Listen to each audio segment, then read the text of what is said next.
The soldiers had taken up shooting positions, and the operation was in jeopardy. Danny knew they had to act fast. He gave orders for the boats to be pulled back. But then came the worst news. One Zodiac, loaded with refugees, was still on the sand, dangerously exposed. The chaos escalated as the team prepared for confrontation. With only one Zodiac left, Danny radioed the Navy SEALs commander. "If anything goes wrong," he said, "don't shoot unless I'm dead." The trust between them was unshakable. As Danny walked toward the soldiers, they shouted in Arabic, demanding he stop or face gunfire. With calm defiance, Danny cracked a joke. One of his companions whispered, "Shall we take them on? We're 3. They're 40. Danny, always grounded in reality, smiled. "Not yet, but it's funny." Then, Danny noticed the last boat still stuck on the beach, just as one of the soldiers did. The man charged at it, Kalashnikov in hand, ready to shoot. Danny sprinted after him, reaching the water's edge as the soldier opened fire. By some miracle, the soldier missed. The boat, reacting to the gunfire, seemed to leap off the sand like a UFO before splashing into the sea. Danny dove at the soldier, tackling him to the ground. A quick blow to the soldier's head dazed him, but Danny stayed alert. As he rose, Danny realized the soldiers still had no clue about the mission. In the pitch-black night, they could only make out shadows. Danny shouted at the officer, "What are you doing?" "We're from the resort. We're diving here." He quickly added, "We're catching the general's weekly lobster." The officer paused, confused, but not hostile. Danny, struggling with his Arabic, asked, "Do you know the admiral?" The officer nodded. Of course, he's a good friend. Just like that, the tension evaporated. The platoon retreated and Danny, relieved, said with a smirk, "I'm going straight to the general to complain." In the dead of night, Danny headed to Port Sudan, knowing exactly where the officers lived. He arrived at the house of the general's deputy, his head still smeared with dried blood, prepared to make his case. "When you're attacked, the best defense is attack," he thought as he barged in. "I'm packing up.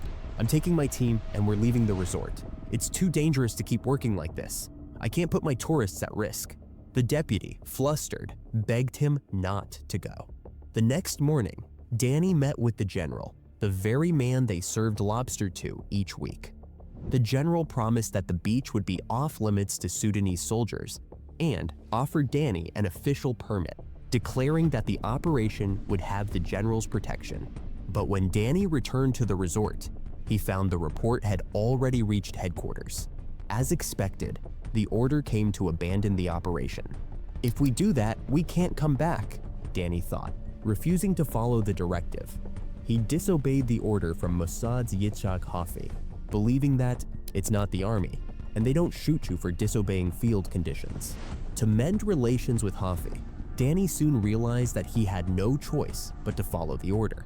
He gathered his team, saying, "I'm going back to Israel to convince the chief that everything's fine." In Israel, Danny met with Hafez, explaining the urgency of the situation. Malaria and dysentery are killing Jews daily. "Some refugees have been exposed to the Sudanese police," Danny insisted. "We need to keep going. The resort is the perfect cover." Hafez, pragmatic and open to change, reconsidered, allowing the operation to continue. However, a reprimand went into Danny's file for disobeying orders. Though, in hindsight, it was the right call. A few months later, the operation shifted gears. Sea evacuations were now too risky, but Danny found an unexpected ally in the Israeli Air Force, which proposed airlifting the Ethiopian Jews out of Sudan. Danny returned to the resort, now thriving as a cover business, and the team secured a nearby World War II landing strip for the operation. The plan was approved by Prime Minister Begin. The first airlift took place in May 1982, using a Hercules C-130 plane to evacuate 200 Ethiopian Jews. It was a huge success, one of the team recalls. But then, Palestinian gunmen shot the Israeli ambassador in the UK. In retaliation, Israel invaded Lebanon. Danny, a reservist paratrooper, went to the front lines. The operation stalled. By September, the war had subsided. Danny returned and Operation Brothers resumed, this time relying on airlifts to evacuate the refugees. The C-130S now landed in Sudan with precision, under extreme risk. Despite setbacks, Danny and his team evacuated thousands of Ethiopian Jews. As the operation continued, Danny's role shifted. Exhausted after 5 years, he decided it was time to step back. He had built evacuation routes, been imprisoned, established a resort, and rescued thousands. Operation Brother's legacy continued, rescuing over 7,000 Jews. By 1985, the operation had ended, but the remaining Jews were evacuated in a separate operation, Moses. Danny's decision-making, leadership, and chutzpah were the driving force behind the operation's success. As one team member put it, if it wasn't for Danny's extraordinary judgment, this operation would never have been accomplished the way it was. Years later, Danny reflected, "For me, rescuing the Beta Israel was more than just a mission. It was about fulfilling a 2,700-year-old dream." Thanks for watching. Subscribe to Veil for more. Stay curious.